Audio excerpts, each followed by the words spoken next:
representaciones sobre lo que es el Internet, sobre lo que son las aplicaciones, sobre lo que es las redes sociales. Bueno, ya lo vimos ahí, ¿no? Y por lo tanto es un tema que es lo que acaba vinculando lo que hacemos por un lado, y cómo hacemos una reflexión de tipo crítica, una reflexión de tipo especulativa en torno a estos temas, y lo que acaba vinculándolo con las posturas, decíamos, de sentido común, ¿no? Lo que circula y está vigente en una gran cantidad de representaciones sobre lo que es trabajar desde, para, por Internet, ¿no? En general, las demás, entidades que podemos llamar digitales, ¿no? Entonces, bueno, pues por ahí va la tirada, por ahí va la provocación, ¿no?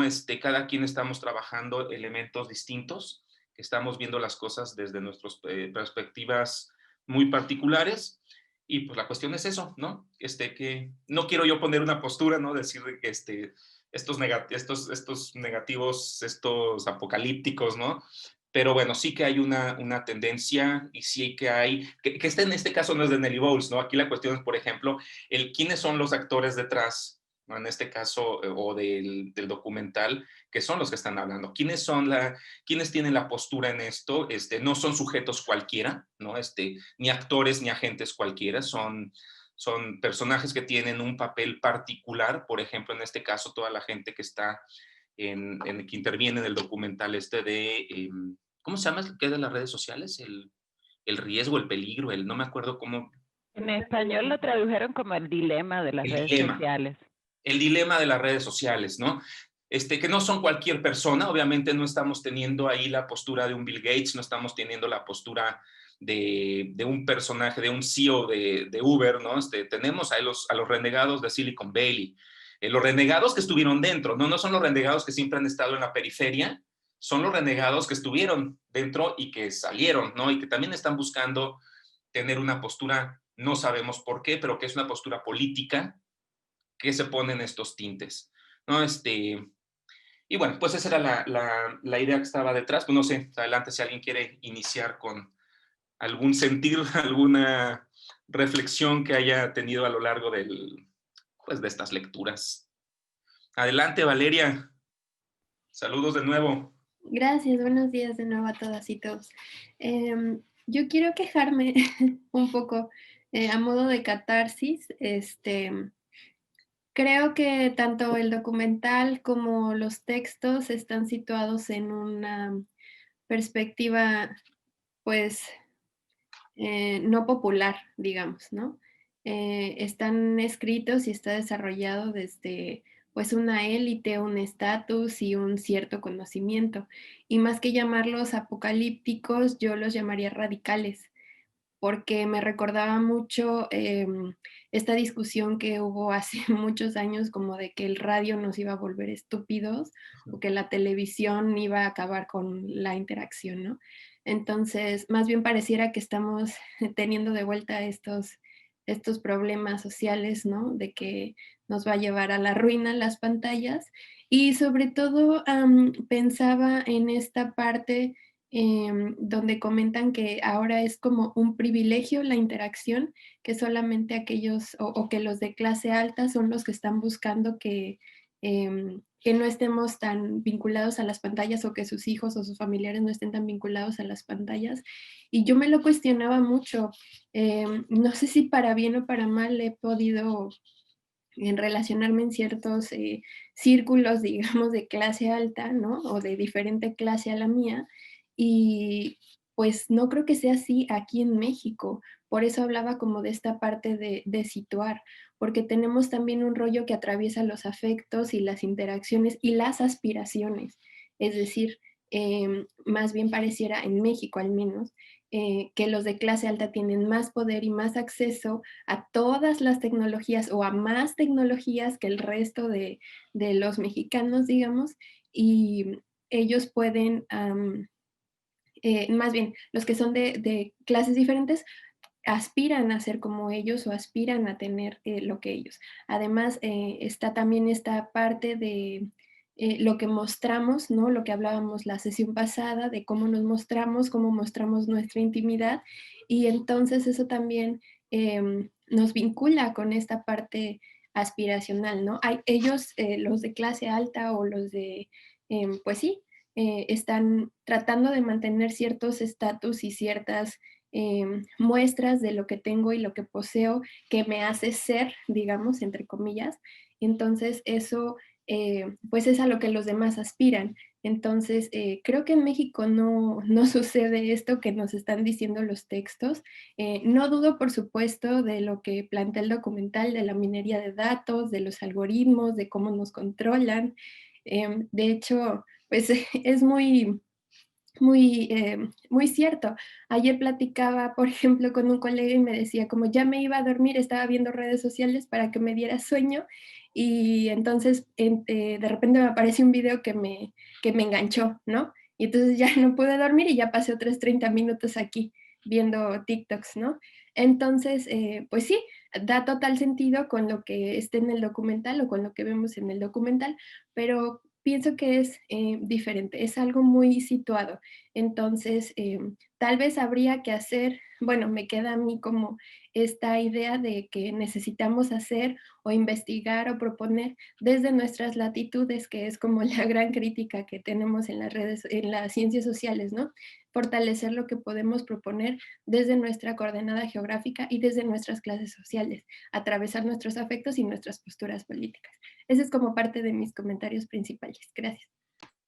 Muchísimas gracias, Valeria. Sí, una queja en el sentido estricto, ¿no? Es, claro, hay que también ver dónde están los procesos de colonización del pensamiento sobre los procesos, ¿no? Clarísimo, por supuestísimo. No sé, por acá Blanca, adelante Blanca. Sí, gracias. Bueno, de acuerdo, Valeria, estoy de acuerdo con este análisis como más de fuera que haces. Sin embargo, quisiera recuperar un poco digamos que cuando hice investigación sobre la relación que establecen jóvenes, ya no tan jóvenes, estaban entre los 27 y los 30 y tantos, sí existía esta aspiración.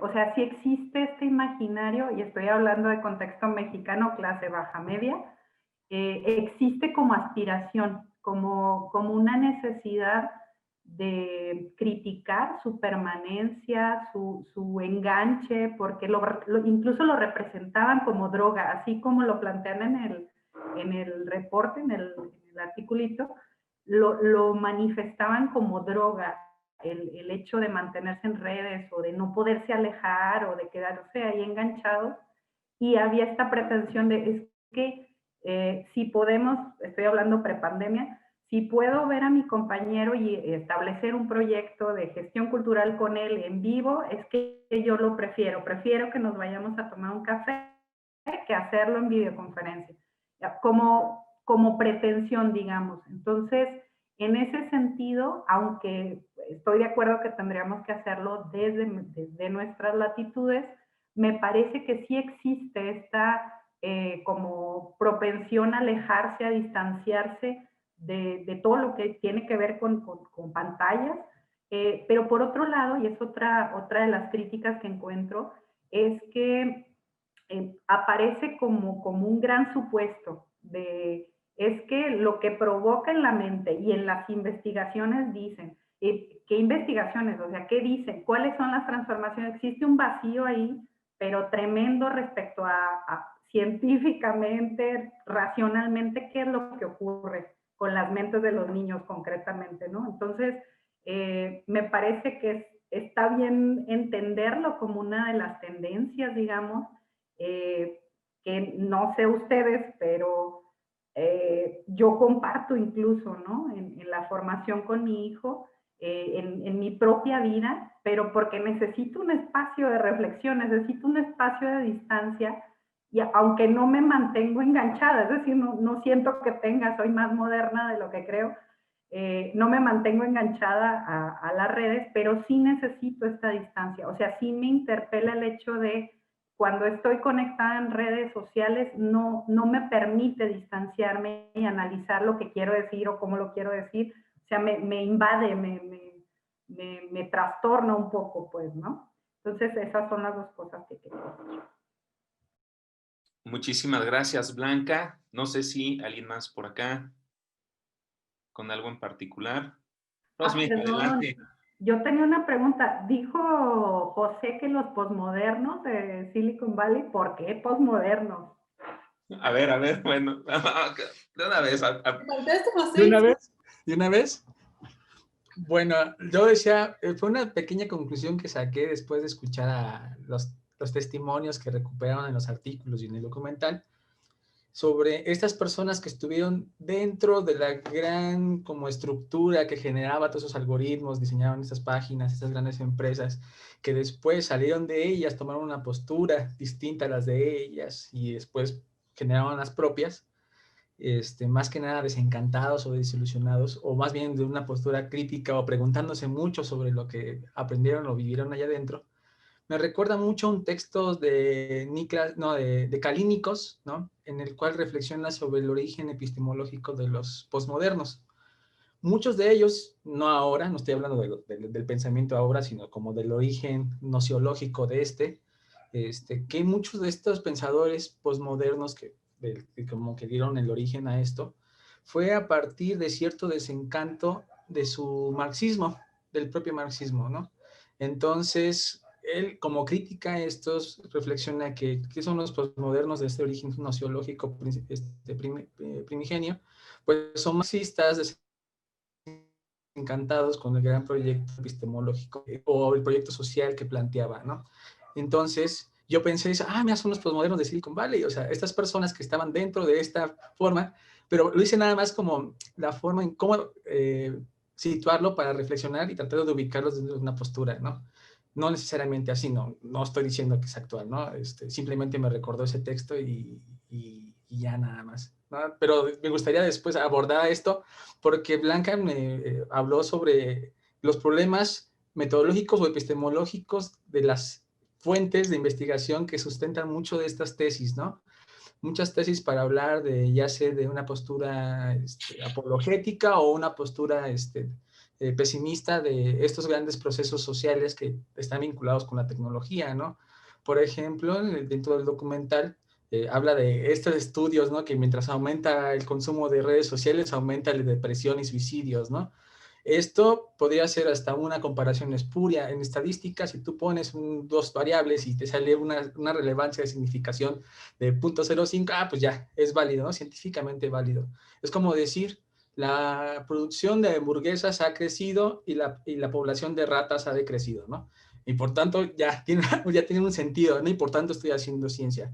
Son estas como formas en las cuales también nosotros reconocemos que también incluso la ciencia no es neutral, ¿no? En la cual nosotros tenemos ciertas posturas ideológicas, políticas o inclusive personales desde nuestra reflexividad que nos llevan a orientar la propia producción de la ciencia, ¿no? Y como esa producción de la ciencia también forma parte de narrativas, pueden dar o dar elementos para estos grandes relatos del discurso colectivo, ¿no? Que pueden ser expresados por las ciencias sociales, ¿no? O las redes sociales, ¿no? Porque inclusive los que están desde una postura, por hablar de un maniqueísmo, los que están de la extrema derecha tienen sus estudios para poder sustentar lo que están diciendo, como la extrema izquierda también tiene sus propios estudios, todos científicos, ¿no? Para poder argumentar o hacer engrosamiento de su propio argumento, ¿no? Otro ejemplo de la no neutralidad necesaria de la ciencia, ¿no? Y este tipo de problemas epistemológicos que Blanca nos presentó, ¿no? Y yo estoy completamente de acuerdo en ese sentido. Y pues ya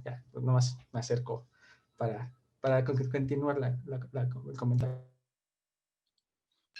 Ay, José, me recordaste ese ejemplo tan llamado de la playa, el tiburón y el aumento de consumo de helados, ¿no? Que siempre te ponen en estadística para decirte que, bueno, las correlaciones son más complejas de lo que podrían parecer y no hay correlaciones entre muertes por mordida de tiburón entre el mayor consumo de helados. Digo, si alguien lo conoce, pues es un ejemplo súper chistoso. Cuéntalo, Rosmi. Ándale. José sí lo conoce. Bueno, es que te ponen un ejemplo donde ponen una gráfica y te ponen que en una playa resulta que ven que hay un aumento de mordidas de tiburones, pero también hay un aumento de consumo de helados y entonces hay una correlación muy clara entre el aumento de mordidas de tiburones y el consumo de helados en una playa y entonces como que, ¿cómo?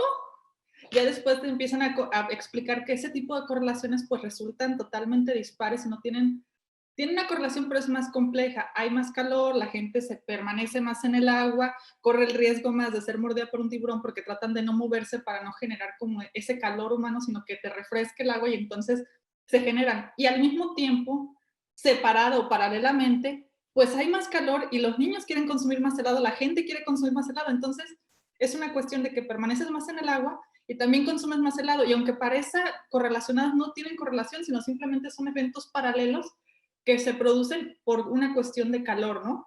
Que no tiene relación, o sea, no es porque si se consume, y de alguna forma las hipótesis eran, si se consume más helado, automáticamente te van a morder más los tiburones o una cuestión de esa. Entonces, es como tener cuidado en este tipo de correlaciones que podrían pasar o ser sucesos paralelos, pero no necesariamente están correlacionados técnicamente hablando. Y en este sentido me llama mucho la atención, por error afortunado, curiosamente me tocó, confundí el nombre de la película y después cuando dije, esta era, me tocó ver, no sé si la han visto, la de Nada es privado, o ese es el nombre que le dieron, o el gran hackeo. Sí, la de Cambridge, ¿no? La de Cambridge Analytics. Sí. Realmente, si se ven las dos películas, claro, 2019-2020, un año de diferencia, como que me da más la idea de sobreponer estas situaciones al ejemplo otra vez del tiburón, ¿no? De que se están dando, y sí, efectivamente las redes sociales pueden ser usadas como finalidad de consumo y para enganchar a consumidores, pero por otro lado hay cuestiones de ideologías que también se están permeando en esas redes sociales. Y me llamó mucho por lo que decía Valeria, esta cuestión de, ¿y qué pasa en comunidades donde no estamos tan mediatizados, donde realmente tenemos otra cultura, donde somos más cercanos, donde esta cuestión de no me están alienando de mis seres queridos, sino es cuestión cultural?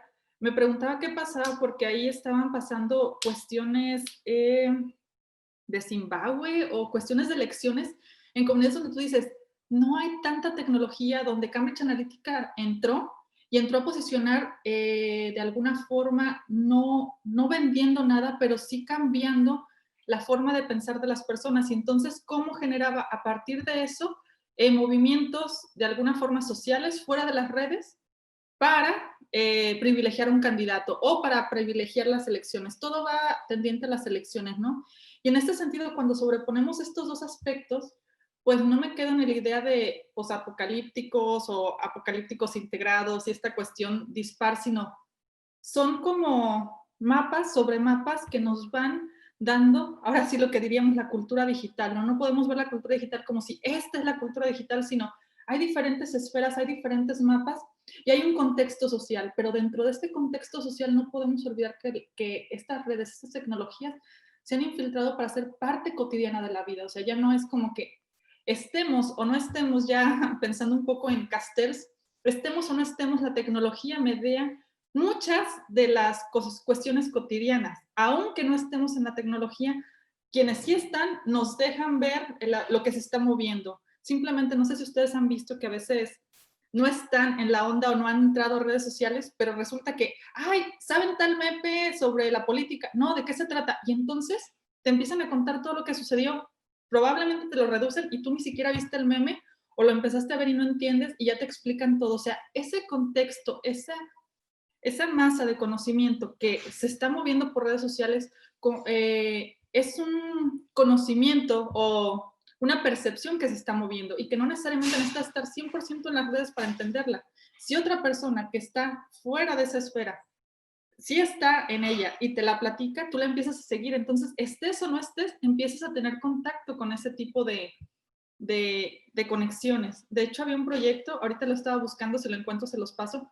Había un proyecto donde decían, bueno, saquemos a las redes del internet, ¿no? Y entonces todos estos memes que llamaban mucho la atención, era un proyecto francés, los imprimían y los pegaban en un stand para que la gente viera lo que estaban diciendo en las redes, para que, bueno, la gente, la comunidad lo viera, aún sin estar en las redes. Pero obviamente eran más estos mensajes de apoyo, de aliento, de esto que se promocionan mucho en las redes y que los estaban sacando. De hecho, Happy Lab, creo que tienen, ahorita lo busco, tienen muchos este tipo de acciones que tratan de sacar de las redes lo mejor pero compartiéndosela a la comunidad que no está en las redes, personas indigentes que están en la calle, que no están, entonces les ponen los posts que ven en las redes, que ven que valen la pena compartir, y entonces los ponen y los sacan del mundo digital para ponerlos en el mundo. Entonces, son como o sea, ¿quién les dice que eso es bueno? ¿Quién les dice que eso es lo que se tiene que difundir, no? Pero finalmente son ideologías que se quieren compartir y que no necesariamente tienen que estar en las redes, también ya salen de las redes. Entonces, como que mezclando estos dos, digo, no estamos conectados, no somos como, no absorbemos la ideología, también tenemos un poco de agencia en este sentido, pero hasta dónde realmente estos medios roban nuestra atención y nos distraen de lo que nosotros queremos. Y es ahí donde nos distraen en tanto ideología y nos distraen tanto en compras. Y no sé si les ha pasado, yo hice el experimento, mi mamá casi nunca usa redes, le dije, ¿sabes qué? Préstame tu celular, y empecé a buscar por curiosidad Sephora, ¿no? Maquillaje. Dije, bueno, voy a ver. Sephora, 2, 3. Después mi mamá agarra el celular y dice, oye, me echaste a perder mi Facebook. Y yo, ¿por qué? Bueno, ella obviamente, típica mamá, los de Piolín, ¿no? Los piolines de sus amigas y cosas de estas. Pero se molestó mucho porque tiene 3 días o 4 días que solo le llegan Sephora, maquillaje, Mac, y esto, y jamás en la vida. Pero es porque solo yo un día me puse a buscar Sephora en su celular a través de Facebook. Dije, pues para ver qué pasa, ¿no? A ver si es cierto lo que está diciendo la película y si es cierto en el contexto mexicano. Y literalmente dije, ok, ya vieron que le interesa, la vieron como un target y vamos a bombardearla con Mac, Sephora, Got y todo lo de maquillaje. Y yo dije, Dios mío, hasta marcas que ni yo conocía. Entonces es interesante verlo y es interesante experimentar, o sea, realmente experimentar con este tipo de acciones, ¿no? Gracias, Rosmi. No sé si alguien quiere comentar algo más. Acá, Hani, y después Rafa. Después yo quiero hacer una pregunta. Muy bien, adelante, adelante. No, muy rápidamente.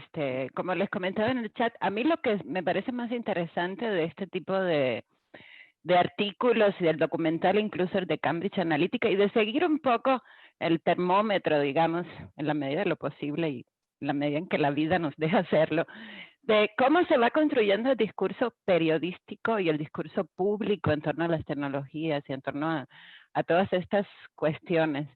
Y en particular, déjenles comento, nada más como dato interesante, este trabajo, el de los tecnólogos de Silicon Valley no quieren que sus hijos utilicen la tecnología, lo conocí yo en su momento justamente porque me puse a buscar información fácil, accesible, para enviarle a la mamá de mi sobrina, que acababa, una niña de 8 años, a la cual acababan de darle un celular. Entonces, mi recurso como tía un poco preocupada por el asunto fue, ¿qué puedo hacer? Te puedo dar una larga explicación, pero voy a buscar materiales periodísticos accesibles como para que tú misma vayas problematizando un poco el problema, ¿no? ¿Qué pasa? Me parece interesante en el caso de los 2 artículos y en el caso del documental, de los 2 documentales, aunque no estaba el de Cambridge Analytica en este paquete, cómo sigue, a pesar de construir un discurso aparentemente crítico y aparentemente apocalíptico en muchos sentidos, me recuerda pues todas estas hipótesis del la aguja hipodérmica y todos estos mitos de la historia de los medios de comunicación y de la investigación de los medios de comunicación, pero también de las concepciones públicas que se construyen en torno a los medios de comunicación, ¿no? Me lo recordaba un poco, tiene muchos ecos de eso, pero al mismo tiempo me llama la atención cómo de cualquier manera sigue habiendo un predominio, una univocidad en cuanto al tipo de fuentes a las que se recurre. O sea, a pesar de ser una crítica, supuestamente una crítica a la tecnología, siguen siendo los tecnólogos las voces autorizadas a las cuales se recurre para construir un discurso crítico de la propia tecnología. Aparentemente intuyo yo bajo el supuesto de que los demás no entendemos mucho del asunto y que por lo tanto ellos son quienes están investidos de autoridad para hacerlo. Y de que tienen, sí, completamente deterministas, Lidia comenta por acá el asunto, pero además completamente, bueno, esa es mi impresión, no lo vi con ojo así de voy a analizar esto en profundidad, más bien dije, vamos a leer y vamos a ver, ¿no? Pero en el caso del documental y un poco también en uno de los artículos, me llama la atención la ausencia de debates y de posturas sociológicas, antropológicas del asunto. O sea, si nos fijamos desde qué eje se está construyendo esto, son los tecnólogos renegados de Silicon Valley, sí, pero agrupados ahora en este otro del centro para la, ¿cómo es? Human Technology Center. Ay, perdonen mi acento en inglés, y por otra parte la psicología, y no cualquier versión de la psicología. Hay una impronta muy fuerte de la psicología conductista, y la psicología conductista en su versión más elemental, o sea, o más clásica, digámoslo así.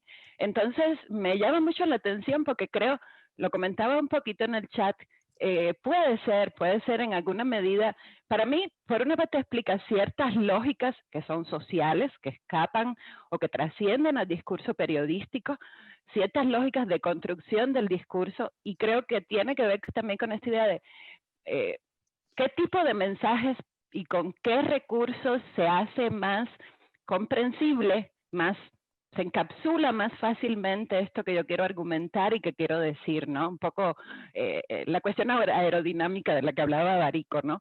Eso por una parte. Y por otra parte me preocupa un poco la ausencia de las ciencias sociales en este tipo de debates, en ese tipo de discurso. Yo creo, y eso es una intuición, no sé si algunos de ustedes han sido entrevistados para medios o cosas así, pero hay una gran dificultad que uno tiene a la hora de enfrentarse con un periodista, y es el tipo de preguntas que hace y el tipo de cosas que uno puede decir al respecto.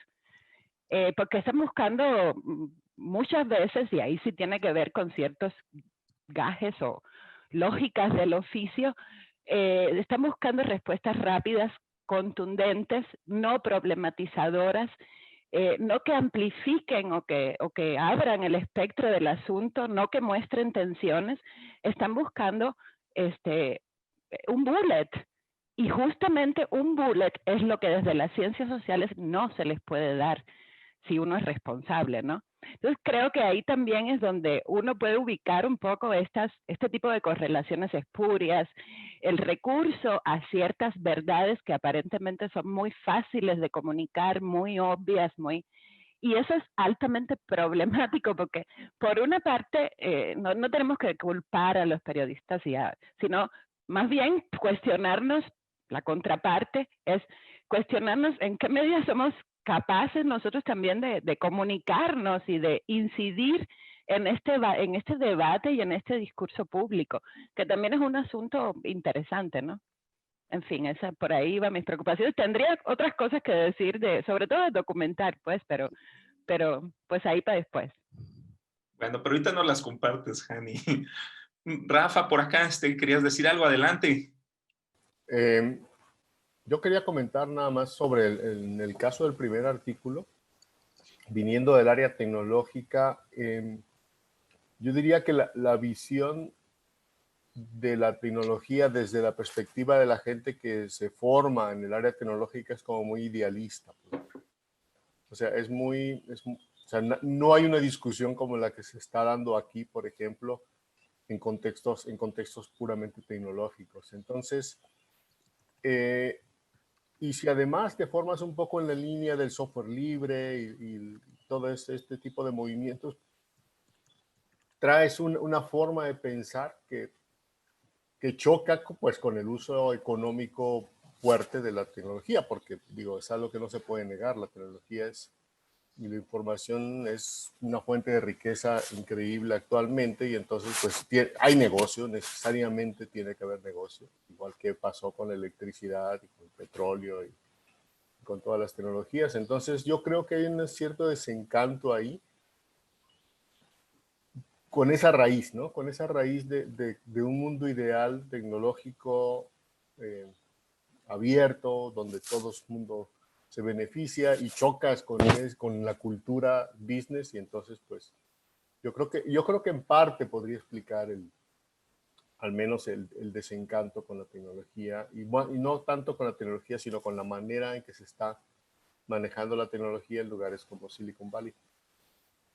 Por otro lado, a mí me llama mucho la atención en relación con el tema este de que la interacción humana está ahora en manos de los ricos más que en manos de los pobres. Yo coincido con lo que dijo Ana Valeria, en el sentido de que bueno, en México yo creo que no es así. O sea, veo a mis vecinos acá salir todas las tardes a platicar y muchas veces el nivel económico es inversamente proporcional a la cantidad de charla y plática que hay afuera en el coto. Entonces, pero me viene a la mente el asunto que a mí me llamó mucho la atención cuando tuve la oportunidad de vivir en la Gran Bretaña, es lo que yo llamo el regreso del péndulo, ¿no? O sea, ellos, por ejemplo, ellos no dan medicamentos sino hasta los 3 días. ¿Por qué? Porque pues ya se dieron cuenta que medicar a los niños todo el tiempo a los primeros síntomas no ayuda, ¿no? Entonces, a ellos les importa que desarrollen los anticuerpos, que se vayan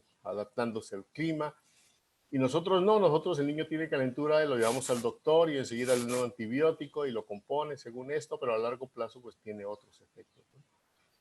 El tema, por ejemplo, que me llamó muchísimo la atención, el tema del parto, por ejemplo, allá nos tocó que, bueno, el parto es atendido por una partera y promueven a capa y espada que las mujeres tengan parto natural y solamente en caso de excepción es un parto por cesárea, ¿no? Y en cambio el doctor nos comentaba que México era el número 1 en cesárea a nivel mundial. Entonces, eso puede explicar un poco este fenómeno. Ellos están buscando lo que nosotros tenemos, mientras nosotros estamos buscando lo que ellos tienen. Entonces, y a lo mejor, no sé, pudiera tener algo de hipster, ¿no? Algo de lucir diferente y eso lo comentan un poco en el segundo artículo también, el hecho de, en la medida en que la tecnología es tan popular y todo el mundo la usa, entonces ellos tienen que hacer cosas diferentes, en particular la superclase alta, ¿no?, de los países desarrollados.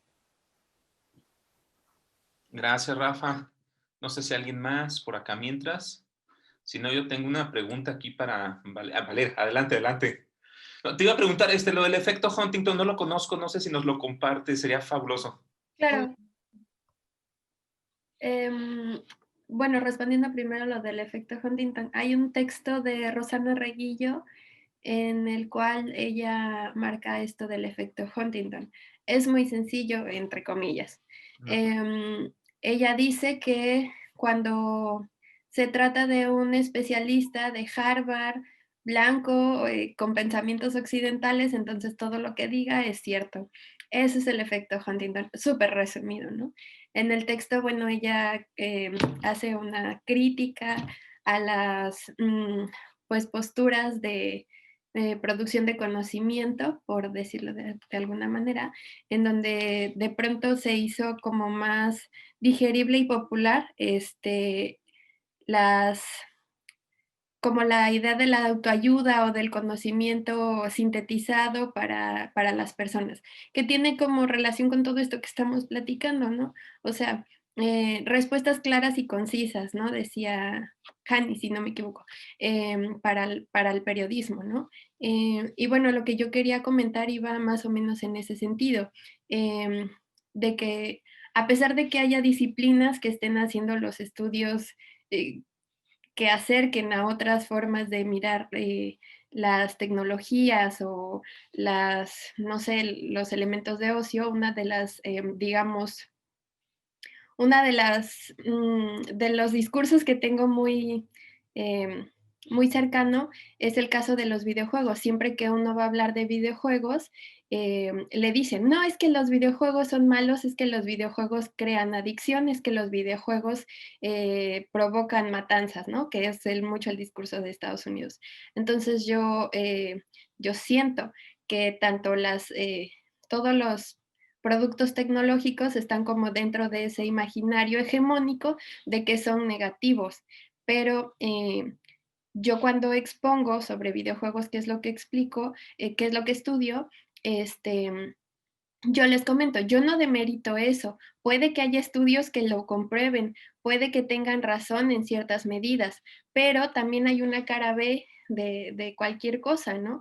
Entonces, más allá de ver a los videojuegos desde estas instancias patologizantes o desde estas instancias criminalísticas, podemos mirarlo desde otras disciplinas como la antropología, la psicología social, la sociología. Por ejemplo, la sociología del trabajo, José trabaja desde esas áreas. La psicología social, que yo me he acercado con las experiencias, la construcción de identidades, los afectos, ¿no? Otros colegas que trabajan desde la antropología y cómo eso tiene otras consecuencias subjetivas y de interacción, ¿no? Entonces, bueno, mi comentario iba más o menos desde allí, como estamos produciendo desde ciencias sociales que no son como tan no sé, como que tenemos un debate allí muy fuerte, como de también un imaginario hegemónico de que si no estás haciendo ingeniería, no estás haciendo nada, ¿no? Que todavía se escucha en las universidades, sobre todo los hombres, digo, no es por hablar mal de los colegas ni nada, pero es como, estoy estudiando ingeniería porque estoy haciendo algo. Ustedes o tú que estás, a mí me lo dijeron en algún momento, tú que estás en ciencias sociales, pues no estás haciendo nada, ¿no? Ni clases tienen.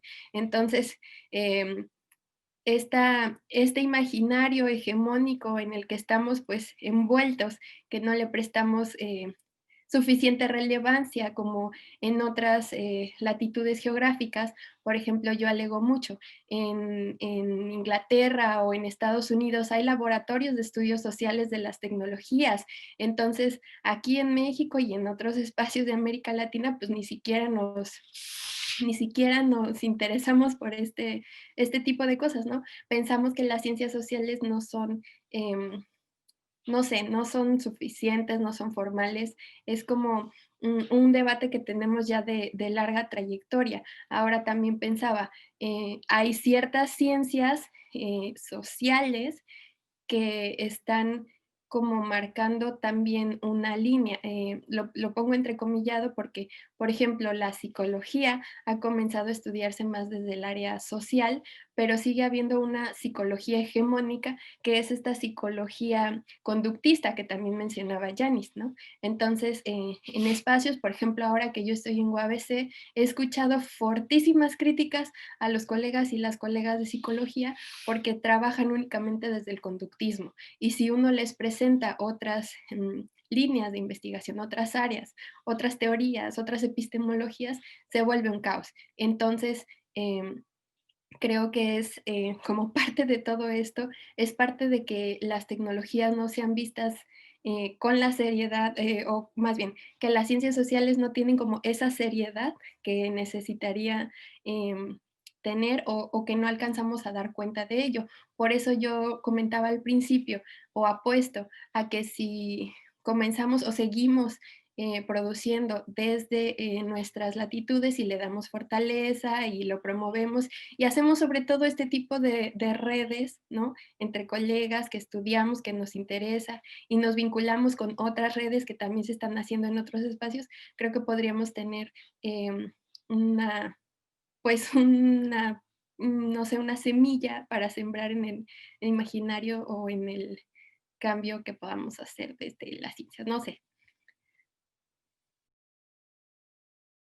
Perfecto, muchas gracias, Valeria. No sé si alguien más. Por aquí vi una mano, pero ya no supe. Ignacio, adelante. Hola, buenos días a todos. Hola, Saludos. hola. Hay muchas cosas que has mencionado que me resuenan. Y digo, esto voy a comentar. Y siguen comentando más. Y digo, ya se me olvidó. Bueno, ahora voy a comentar esto. Pero como tres generales, voy a ir de atrás hacia adelante. Bueno, más o menos.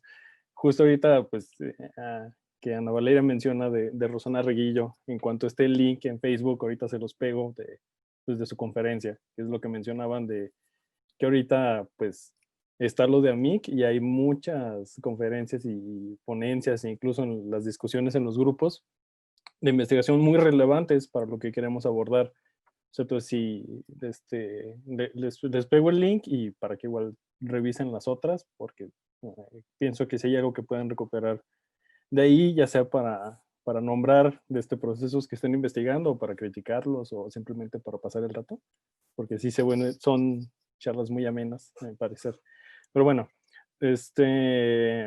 por un lado pues esto que mencionan de cuestionar las propias lecturas desde dónde se hacen, sí, a mí también me sacó de onda lo que decían de que mientras tienen más poder adquisitivo tienden a dejar las pantallas de lado.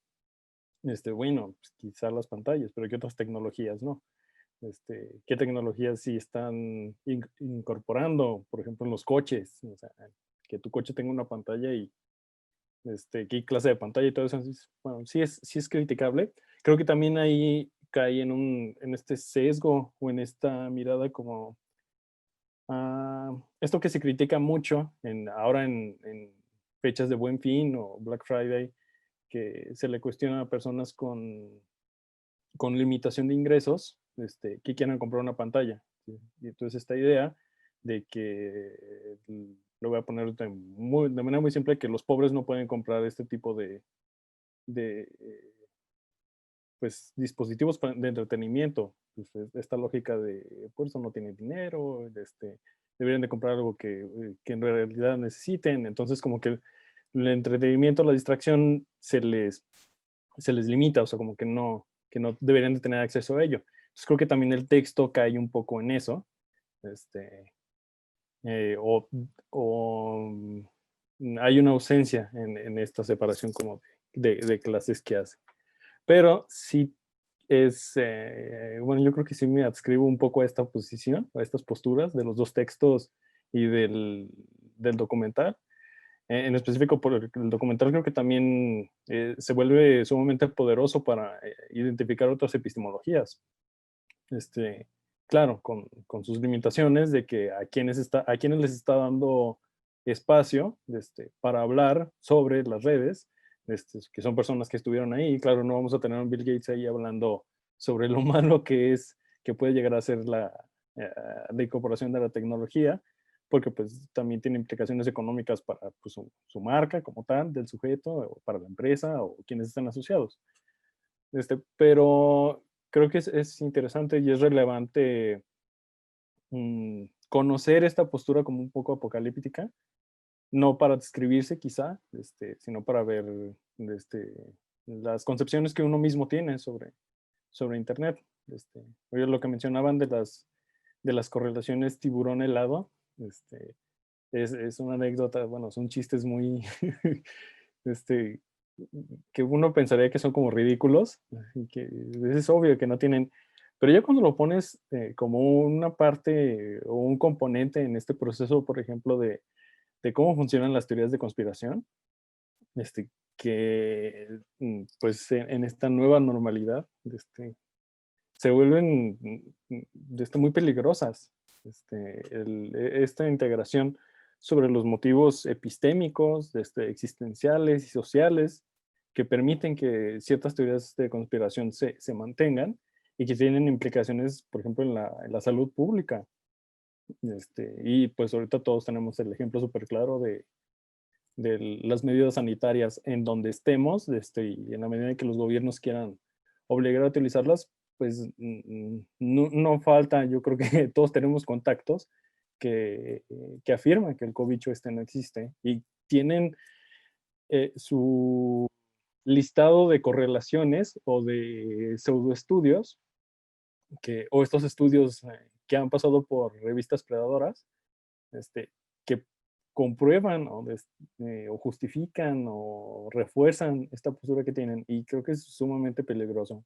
He visto desde la ciencia, aquí una aclaración, aquí menciono como ciencia, visto desde la ciencia es un problema gravísimo, o sea, porque habla que también la ciencia está en estas crisis de instituciones, en donde no se cree lo que dicen los científicos, por ejemplo, ahorita los epidemiólogos, pero sí se cree estos papers que tienen intenciones más allá de generar conocimiento, sino que tienen aspiraciones para estar relacionadas con una empresa.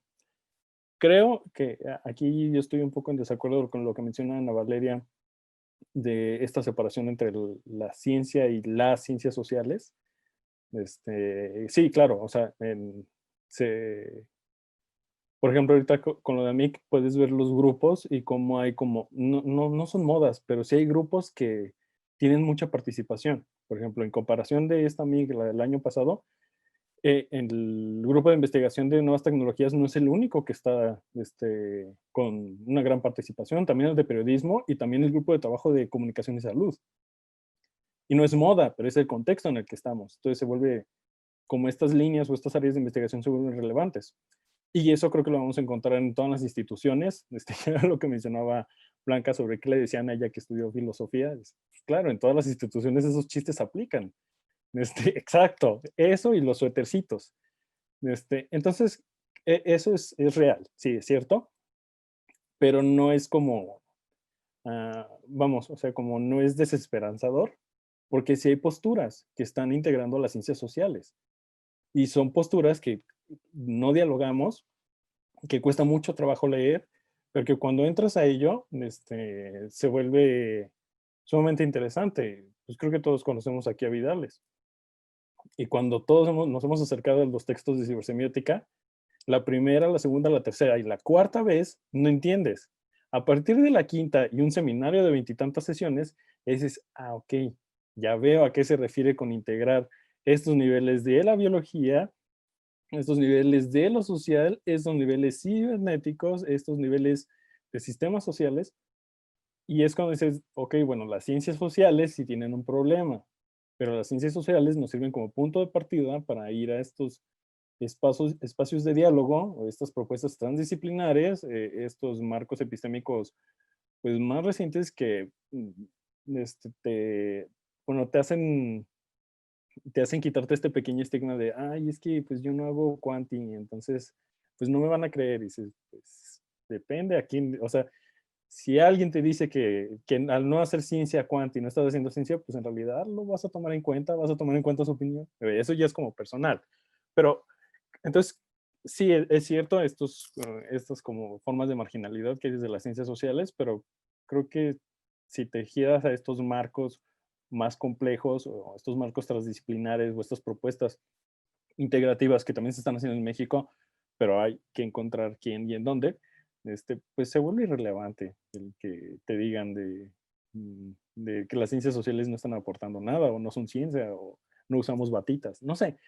Entonces, sí es, bueno, no sé si la postura de Ana Valeria era como así desesperanzadora, o pues, pero eso es lo que me llamó la atención y me da una experiencia que me ocurrió con los textos, es, bueno, en esta en esta modalidad Zoom o esta normalidad de videollamadas que tenemos, de cuadritos, exacto, em, pues creo que todos hemos batallado con Internet, con la velocidad de Internet, que nos desconectamos y todo eso.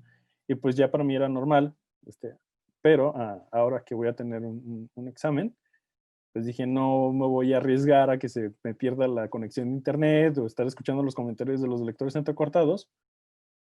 Y pues decidí ya no conectarme por inalámbrico, sino poner un cable ya tal cual directo al módem para que... Y oh sorpresa, la velocidad incrementó. Y dije, qué maravilla. O sea, en realidad sí tengo internet rápido, pero el problema es como, pues que todos tenemos tantos equipos conectados por inalámbrico, que todos los módems que están cerca de la cuadra, pues, bueno, por lo menos cerca de la casa también generan interferencia. Y dije, no, pues ya lo voy a dejar conectado porque ya voy a poder ver mis series, ya voy a poder estar en Facebook, ya voy a poder estar en todas estas videollamadas sin problemas de conexión. Me leí los textos y dije, no, ¿sabes qué? No. Voy a quitar el cable. Prefiero que sí haya como una limitación para no estar pegado a la plataforma de Dios. Creo que también eso es valioso de estos textos o del documental, que te hacen cuestionar pues ya tus propias prácticas o qué has aprendido de la tecnología, porque también es algo muy gradual. No creo que, salvo este ejercicio de confinamiento que tenemos, en realidad hay que pensar de qué manera estamos integrando las tecnologías y cuánto tiempo. Y si quisiéramos sacarlas, ¿qué tendríamos que hacer? Por ejemplo, no sé, se me ocurren las aplicaciones de los bancos. O sea, ¿cuánto tiempo nos tomó quizá girar a usar aplicaciones bancarias para evitar ir a las sucursales? ¿Y cuánto tiempo nos tomaría dejar de usarlas si comenzamos a ver que hay, digamos, que incrementa el robo a través de estas aplicaciones? Y te dicen, no, ¿sabes qué? Tienes que volver a ir a sucursales o a los cajeros estos. Pues, ¿cuánto tiempo te tomaría dejar de utilizar esto? Entonces, eso es como esos ciclos de apropiaciones de las tecnologías que no son tan rápidos. Creo que es importante la reflexión y pues también un poco como histórico, así como cómo hemos ido integrando Internet y para qué, si lo vamos a seguir integrando y hacia dónde queremos llegar. Entonces, creo que es lo que a mí me generó como de pensamiento las lecturas y pues, lo que han comentado. Muchísimas gracias. Muchísimas gracias, Ignacio. Pues adelante, Blanca. Sí, pues yo le quisiera pedir a Lidia si puede abrir su cámara y platicar con nosotros. Sería muy interesante. Estás haciendo comentarios padres en el chat y queremos escucharte. Sí. Pero sí.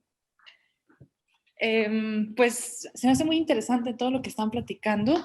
Estoy un poco desmañanada, así que me pido disculpas por no encender la pantalla. Pero con mis alumnos vimos este documental, o sea, vimos el de Nada es privado y el del dilema de las redes sociales.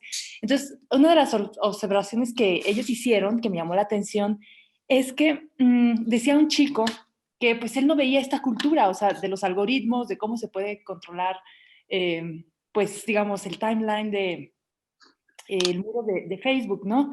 Entonces, había otras alumnas que decían que sí, o sea, que ellas necesitaban, o sea, creaban resistencias, pues, ¿no? De sus consumos.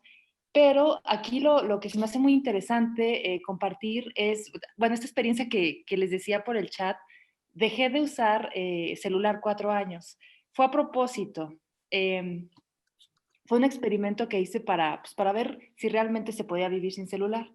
Entonces, yo soy doctora en comunicación y estudié en Inglaterra, en Nottingham Trent University, y fui alumna de Mark Griffiths, que él estudia adicción a juegos pues sí, a videojuegos y todo ese rollo. Pero yo estudiaba en otra área, pero pues tomé un curso con él.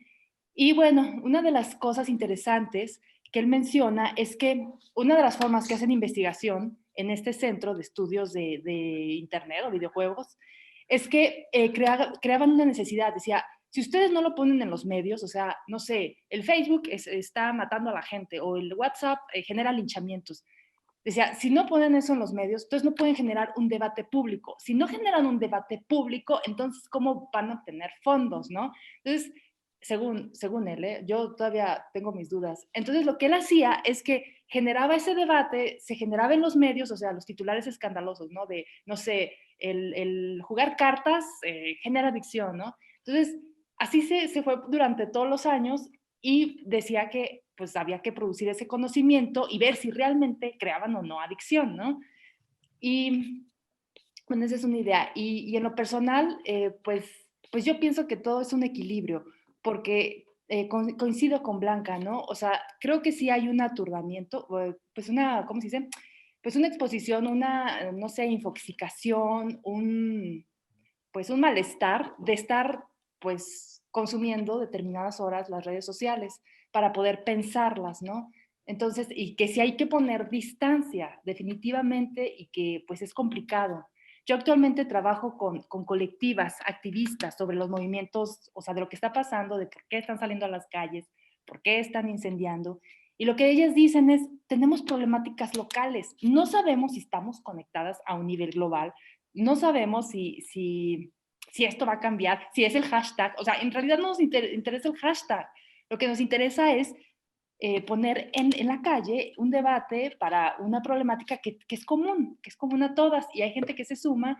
Entonces, pues eso hace cambiar esta dinámica de posicionamiento de, wow, las redes sociales son lo máximo, o estos posicionamientos deterministas de que de tal manera se van a llevar las revoluciones, ¿no? Ahora está Yomar Rovira diciendo, y me parece muy acertada, y aquí ligo con lo que decía otra compañera, de los memes, ¿no? Estamos viviendo movimientos meméticos, ¿no? ¿Y qué es esto? Pues esta cultura de que se saca el meme, se pone en la calle, o de la calle se va a las redes, y entonces, pues es una cultura, una ecología de medios donde pues ya no nada más es pues esta interacción que se tenía antes con los medios tradicionales, sino que ya estamos envueltos en algo muy hibridado, ¿no? Habla de hibridaciones. Entonces, pues esas reflexiones surgen de todas estas interacciones con estos documentales que pues sí son muy deterministas, ¿no? Y que hay que poner distancia, pienso. O sea, me voy mucho a la tendencia del doctor Gabriel Pérez Salazar, ¿no? Que hizo por ahí una reflexión de que pues sí hay que, nosotros como especialistas en comunicación sí hay que verlo con mucha distancia. Sería mi opinión. Muchas gracias, Lidia. Gracias. Qué gustazo tenerte por acá. Yo quisiera retomar el tema que dio cauce entre Ignacio y Ana Valeria, porque, bueno, desde el Instituto de Investigación del Sur, justamente lo que vemos como necesidad es o obligación, es un trabajo interdisciplinario.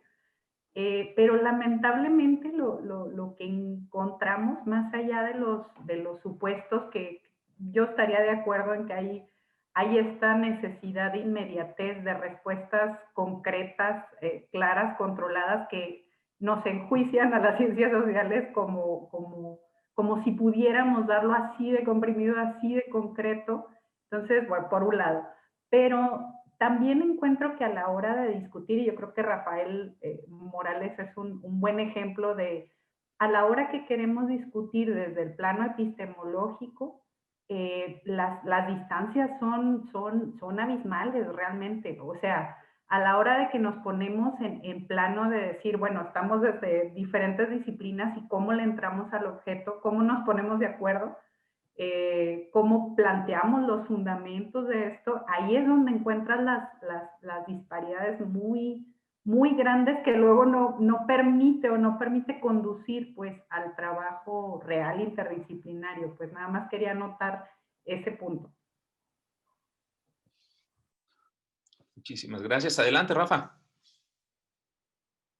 Sí, yo quisiera comentar nada más sobre el tema un poco, bueno, tomando un poco de contexto, el asunto, por ejemplo, que ha pasado mucho con la piratería, ¿no? La piratería ha florecido en el entorno digital de una manera impresionante. Se ha tratado de regular de muchas maneras y ha habido golpes fuertes, pero sigue ahí, ¿no? Sigue ahí en buena medida, los torrentes están ahí, las descargas están por todos lados, porque el entorno lo facilita. Y entonces, la regulación puede estar ahí y hay procesos penales y todo lo que quieras, pero la práctica sigue funcionando. Yo creo que el equivalente pasa con el tema del acceso a la información, que tiene que ver con el asunto del dilema social. O sea, la capacidad que tiene la tecnología digital para recuperar datos finos de lo que hacemos, o sea, donde finos es movimiento del ratón, mirada, movimiento de los ojos, a qué le damos clic, en qué nos quedamos más tiempo que en otras partes, qué link seguimos, qué link no seguimos, toda esa cantidad de datos que antes pasaba desapercibido porque nosotros no estamos diseñados para observarla, las computadoras sí. Entonces, hay una fuente de información de nosotros ahí que en cierto sentido, o sea, se habla mucho de la regulación, pero en cierto sentido es lo mismo. O sea, en la medida en que eso es fácil de hacer, es muy difícil de detener. Es como lo contrario de la piratería, ¿no? O sea, entonces, yo creo, bueno, al menos mi postura ahí es un poco estar conscientes de que eso está sucediendo. Y ciertamente tú buscas, por ejemplo, salió ahorita el tema de las sillas ergonómicas. Yo andaba buscando una silla ergonómica y entonces me empiezan a llegar mensajes de sillas ergonómicas por Facebook, en las páginas que visito, por todos lados me salen los anuncios. Pero es cuestión, yo creo, más una actitud de tomar conciencia de que eso es algo que está sucediendo en el asunto del dilema social. Hay todo un trabajo en la página de Michael Kosinski. Michael Kosinski es el investigador que inició todo este asunto de Cambridge Analytics, con estudios sumamente interesantes sobre todo lo que pueden predecir sobre nosotros ahorita si quieres pongo el link de la página, de todo lo que puede un algoritmo predecir de nuestra personalidad y de lo que vamos a hacer y de lo que nos interesa, con muy poquita información de detalle. Me recuerda un poco el asunto del body language, ¿no? Del lenguaje corporal. Es lo mismo, simplemente hay un organismo que puede observar de una manera tan fina que recupera información que para nosotros pasa en buena medida desapercibida. Entonces, no sé, o sea, mi postura un poco en ese sentido es algo que va a ser muy difícil de detener, es algo con lo que a lo mejor más vale, como bien dicen, pues es estudiarlo y estar consciente de ello, porque en buena medida va a ser parte, va a ser como recientemente estaba leyendo un libro, no sé si lo conocen, se llama Code Breakers, que es ese dilema entre, bueno, quieres vivir 1000 años, quieres estar sano permanentemente, quieres tener todos los beneficios de la sociedad, pues tienes que estar conectado permanentemente y acceder a que la sociedad acceda a tus datos, ¿no? Entonces, en caso contrario, pues puedes vivir libremente y con las condiciones inversas, ¿no? Entonces, yo creo que va a ser cada vez más un dilema a escoger y en buena parte, creo yo, todo este asunto de los renegados, como le comentaban, tiene un poco que ver con eso, ¿no? Un poco que ver con saciarse y decir, no, yo no quiero estar ahí. Pero bueno, esos cuates también salen con los bolsillos llenos y con otras condiciones de vida que les permiten hacer también otras cosas, ¿no? No sé. Era un poco el comentario que decía hace rato en el chat, es un poco la tendencia general hacia dónde va esto y yo lo que percibo de alguna manera, pero como dice Blanca, mi formación es más en el otro lado y me cuesta mucho trabajo pensarlo en términos sociales, pero es el asunto de pareciera como que la sociedad está armando los medios que necesita para comunicarse, ¿no? Y como si estuviera armando como un sistema nervioso ahí en la sociedad que permite que la sociedad funcione como por ejemplo está funcionando en los países asiáticos, donde hay un control impresionante, donde conocen con quién en dónde estabas cuando la persona que tenía COVID se subió al metro, quiénes estaban alrededor, a dónde se movieron, y de esa manera pudieron aplacar la pandemia de una manera impresionante, mientras en otros países tenemos problemas muy graves. Es eso, ¿no? Empieza a surgir ese asunto del dilema entre qué es lo que queremos y qué es lo que nos gusta más, ¿no? O sea, vivir conectados a cambio de, o tratar de vivir libres a cambio también de otras cosas. Perfecto, Rafa, muchas gracias. Pues anda por acá José, y bueno, aprovecho también a saludar a Lidia, que no reconocías con el ángel.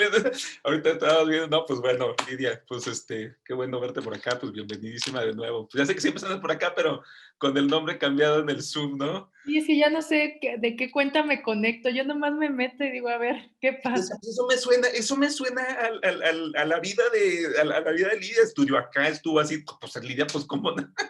Entonces, no, pues qué bueno saber que andas por acá, pues ya sé que andamos ahí desde hace rato, pero pues, bueno, pues no, pues bienvenida y pues adelante, José. Pues bueno, todo lo que estamos discutiendo, pues hemos transitado desde la economía política, los estudios del discurso, los estudios políticos en general, la comunicación, sociología, antropología, nos dice que este cambio histórico en el cual no podemos pensarlo como un simple evolucionismo, ¿no? Pues nos presenta también este documental, nos lleva a la atención muchos textos clásicos y textos contemporáneos, ¿no? Trayendo a colación los que hemos visto en este seminario. Por ejemplo, pensar el impacto económico que tiene el desarrollo de la tecnología, en el que aparentemente no se genera ningún bien material, ¿no? Sino que es a partir de la opinión y la forma en cómo nosotros consumimos la publicidad, pues es una objetivación de la mercancía a partir de la satisfacción de una necesidad estética, emocional, cognitiva, moral, la que queremos, ¿no? Entonces vemos que aquí pues hay una discusión de la economía política muy importante. Por ejemplo, había puesto en el chat el ejemplo de Marx en la crisis de los tulipanes por ahí del inicios del siglo XIX, en el cual hubo una tendencia entre las clases medias altas en unas flores exóticas que traían de África, ¿no? Entonces el precio de esas flores se disparó tanto que generó una burbuja especulativa, que cuando ya estaban llegando se pudrían, se morían y entonces no había un valor para poder intercambiarlos y generar ganancia, pues provocó una crisis económica, ¿no?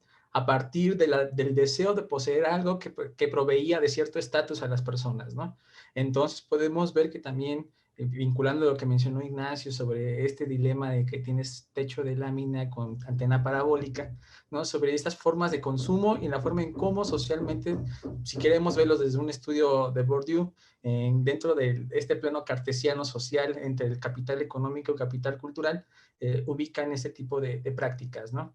Además de que este asunto del discurso o la construcción de narrativas con intencionalidad política o cierta intencionalidad económica que orientan hacia el consumo, pues sin duda me recuerda al texto clásico de Adorno de la formación de la personalidad autoritaria, cómo es a partir de ciertas prácticas o ciertas estrategias de las ciencias sociales, si no tendríamos el origen de la escala Likert o la forma en cómo el consumo de ciertas narrativas de la producción impresa, de la radio, de la televisión, aunque sea un país que estuviera completamente en contra del nazismo o las posturas fascistas, como era Estados Unidos, en la época de la entreguerra, descubrieron que había una cierta propensión a la personalidad autoritaria en la población estadounidense, ¿no? Vemos, y en ese sentido yo recuerdo que vimos el documental, ¿no? Este chavo, yo pensé que iba a terminar en un tiroteo, que el chavo iba a comprar armas y en el documental iba a provocar un tiroteo escolar, ¿no?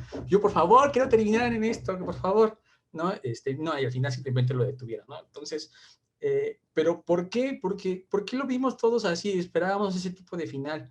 Porque, aunque quizás no seamos o no nos metamos de forma tan profunda en conocer el contexto del algoritmo, vemos tenemos ciertas nociones, ¿no? Para no hablar de una sociología espontánea tipo Bourdieu, de que hay ciertos consumos de narrativas que nos puede dar la interacción social, en este caso las redes sociales, que puede moldear ciertas prácticas, orientaciones de las prácticas, sin duda, sin ningún tipo de emancipación de orientación política, ¿no? Quienes hayamos visto, por ejemplo, la serie The Boys, igual nos presenta el mismo trazo, ¿no? Una persona que estaba bastante conectada a Internet, ciertas prácticas sociales en las cuales su consumo se orientaba hacia cierta postura política que era en contra de las personas que tenían superpoderes, y al final terminó disparando a alguien que creyó que tenía superpoderes, ¿no? O sea, provocando un tiroteo, ¿no?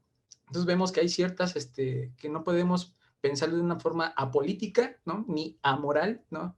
Ese tipo de producciones, ¿no? Sin duda, como dije en el documental, hay un interés económico, la generación de valor a partir de ciertos consumos, pero tampoco se queda el consumo vacío, ¿no?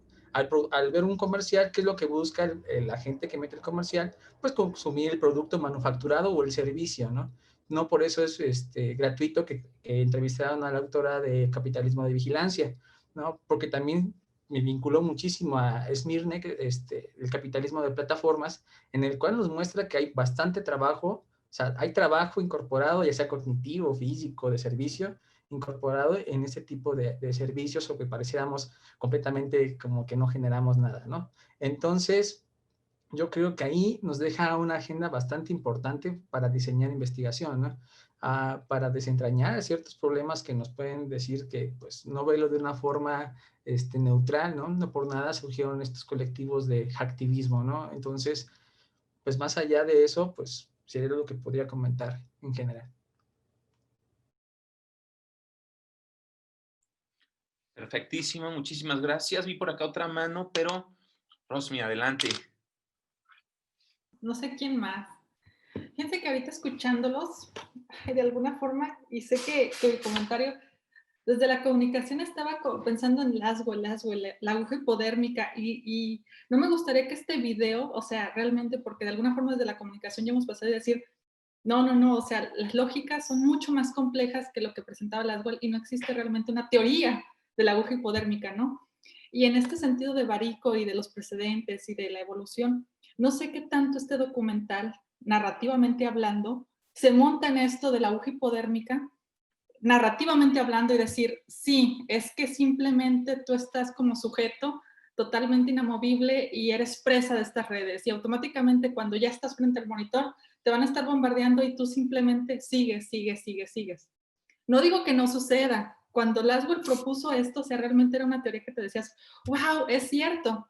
Y básicamente lo relaciono mucho con las lecturas, porque también en ese tiempo se decía que lo que estaban era el televisor y las cuestiones estas y la radio y en su momento cada una de las tecnologías de la comunicación, obviamente servían para, de alguna forma, dirigir masas, trabajar con masas, y entonces también se dio esta cuestión de que los ricos primero tenían una televisora en cada cuarto, pero después vieron que esto no era productivo ni era bueno y entonces quitaron las televisiones, y entonces la gente rica, pudiente, no tiene televisores en su recámara, ¿no? O solo lo tienen en un cuarto.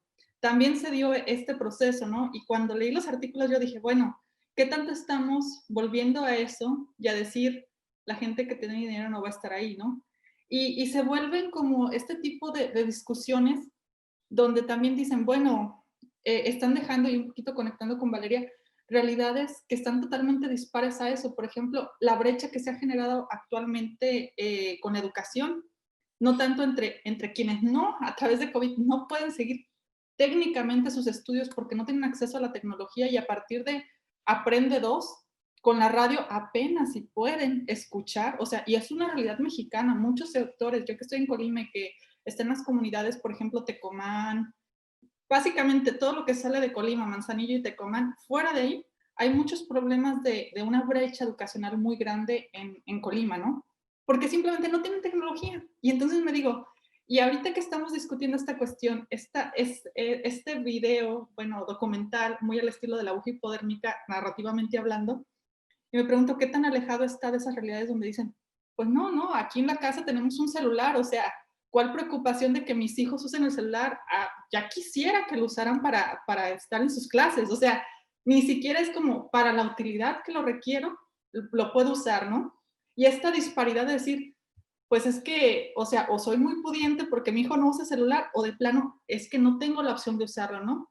Yo creo que esta ventaja y nos posiciona en estas discusiones que ya se tuvieron en la comunicación y que han dejado de lado, precisamente por resultar totalmente ajenas al contexto y a la agencia de los sujetos. O sea, dejan totalmente fuera la agencia de los sujetos y creo que es importante ponerla. Sí existe, de alguna forma las dinámicas, sí existe esto, pero tendría que repensarse de una forma más compleja que solo irnos con la narrativa, ¿no?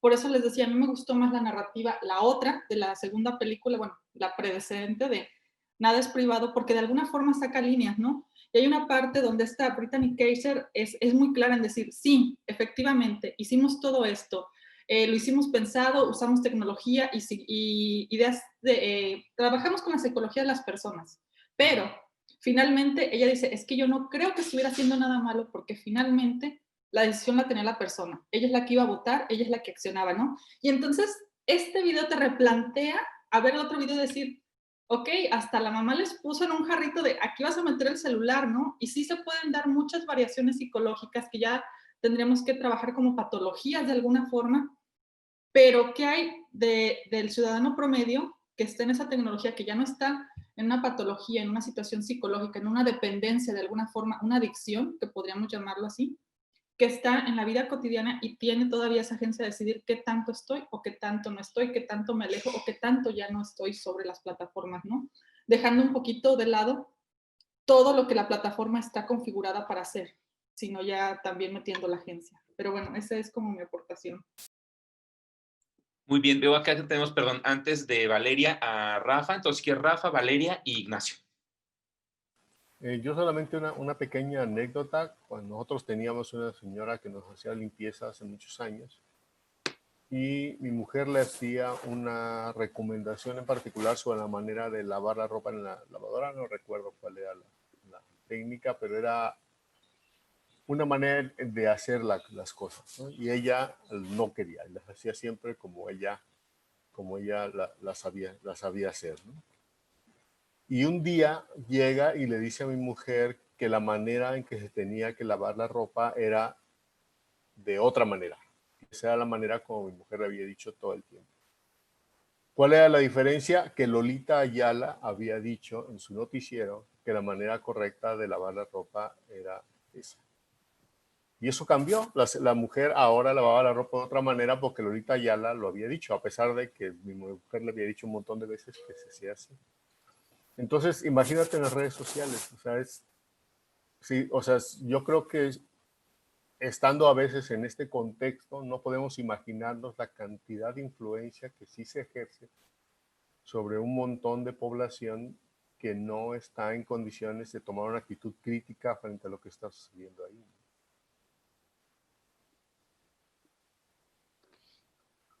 Perfecto. Gracias, Rafa. Pues adelante, Valeria. Llamada, en este caso.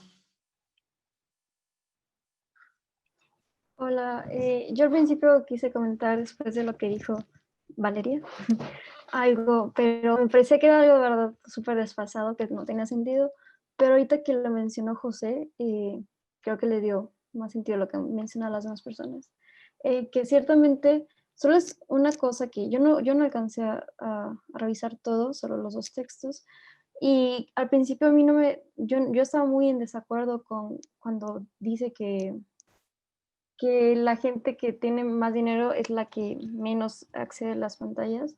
O sea, yo al principio diferí eso, pero luego pensé que en alguna forma sí, porque, digamos, tienen capital como agencia para reflexionar respecto a eso.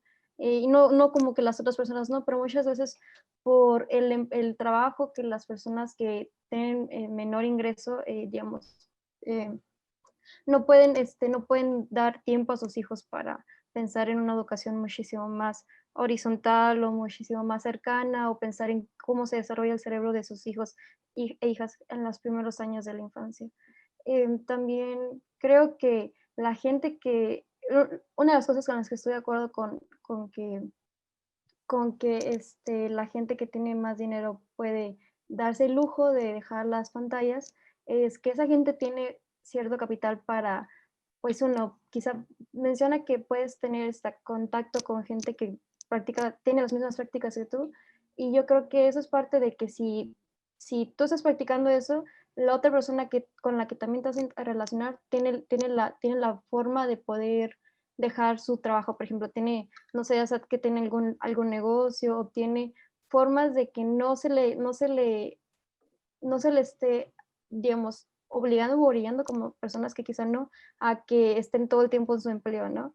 Por un lado eso, y aparte también esta gente tiene oportunidades y facilidades de darle a sus hijos capital cultural, de pagarles clases de música, de idiomas, de todo esto, y pues que muchas veces ni siquiera se es consciente cuando que estás siendo alienado, o que estás siendo, como lo mencionaba, los pocos minutos que vi antes de que me quedara dormida de la película, de que estás bajo el capitalismo de vigilancia, ¿no? Y pues creo que eso es ya todo lo que quería concluir, más que nada. Y pues sí, que no toda la gente tiene acceso como a pensar en... Aquí en México es como lo que decía Ana Valeria, se debería pensar en la localidad que es aquí, pero pues sí, ya se me fue la idea. Pero bueno, eso es básicamente. Gracias. Muchísimas gracias, Valeria. Bueno, creo que acabamos de inaugurar el par, que es Valeria Ana Valeria. Entonces, bueno, ya sabemos que... y nos faltó ahora Valeria Sánchez, que también generalmente suele andar por acá. Entonces, bueno, las Valerias. Qué bueno, tenemos muchas Valerias. Pues adelante, Nacho, Ignacio, bueno, estamos adelante. Gracias. Algo que mencionaba Rosa María, que me llama la atención, y en lo personal tuve como esa dificultad haciendo investigación, el giro o a lo que los estudios de behavior y cómo los estamos traduciendo y las implicaciones que eso tiene. Si hablamos de conductas o de comportamientos, y desde qué marcos epistémicos se estudian estos comportamientos. Yo me adscribo más a esa línea. Y me recuerda que a diferencia del determinismo del que parten estos documentales, en donde pues la tecnología está haciendo que las personas entonces no, o sea, hay un componente de apropiación que también se tiene que observar. En el documental no lo tiene que hacer. Perdón, esa no es su chamba. Las investigaciones, por el otro lado, creo que eso es lo que se puede cuestionar. Y me recuerda a estos, no es un trauma, pero desde la semiótica, el estudio, bueno, desde la semiótica de Peirce o de Morris, como el estudio es hacia los hábitos, pero no el hecho de que el signo, o al observar un signo, te obligue, o sea, como esta mano invisible a que realices una acción, no, sino qué hábitos están relacionados, o se pueden observar, o como lo mencionaban Ana Valeria, o ahorita retomaba Valeria, los contextos y las condiciones en donde estos elementos tecnológicos, estas apropiaciones, adquieren ciertos sentidos diferentes a lo que mencionan los textos. Entonces creo que también, no sé, ahí sí ya es como terreno un poco desconocido para mí, qué traducciones o de qué manera se ha incorporado a los programas de investigación en México este giro de los estudios de behavior, de qué manera, y si han sido nada más como conductual o si son comportamientos. Yo lo que entiendo es que, o lo más cercano que veo son los estudios de prácticas, o sea, ya no solo estudiar la tecnología porque sí, sino las prácticas y cómo las prácticas se van conectando, o sea, no decir cómo estos estudios de Lysander, del uso de YouTube, pero no nada más el generar un video, sino como qué prácticas están relacionadas. Por ejemplo, los jóvenes que hacen parkour, que también hacían videos de YouTube. Entonces el parkour ya no es únicamente esta actividad deportiva, o esta como de entretenimiento, o estas competencias entre personas, entre jóvenes, o no, también ya tiene el componente de la tecnología de YouTube, o sea que pues vas a generar estos recorridos para tener un video, no sé, que tenga más vistas, que se comporta más, que sea para una competencia internacional, etc. Entonces, creo que también eso es algo que los documentales no han abordado. Sería interesante que lo hicieran, porque también es interesante estudiar las miradas que se presentan en los documentales y cómo las interpretamos. Pero creo que desde los estudios, ya desde cultura digital, de tecnologías y todo eso, creo que responde también un poco a lo que mencionaba Rafael sobre cómo desde los tecnólogos le dan como un visto bueno a la tecnología y no hay estas posturas críticas.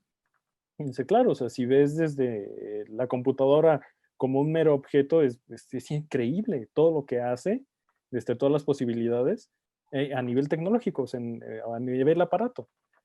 Pero si ya lo crecemos un poco más, pues sí, creo que resulta relevante y es grato ver que pues todos estamos por lo menos críticos a esta postura determinista de que la tecnología hace que las personas... El problema es cuando no todos los programas de investigación lo toman, o sea, no lo reflexionan. O sea, todavía se pueden encontrar investigaciones, no voy a poner dedo, pero investigaciones que dicen que la tecnología hace que las personas actúen de cierta forma. Y es como, no. O sea, No, sí, no divilo, Ignacio, por favor. no. Para no meternos en... No.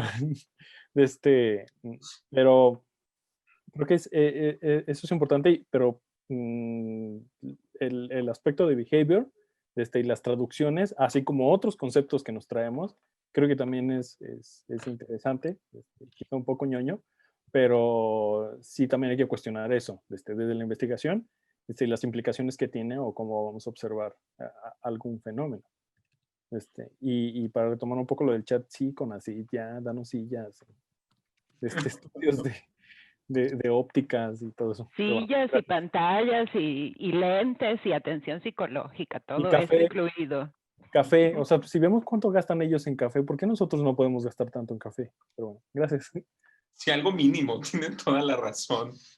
Sí, yo me estoy quejando de la silla también, si ven que subo y me bajo es justamente porque la maldita silla ya no le sirve el pistón hidráulico entonces de pronto empiezo a ver cómo empiezo a bajar en la pantalla y otra vez voy para arriba, tengo que recuperar. Si me ven que me muevo mucho, no es que esté desesperada ni inquieta, es la silla también.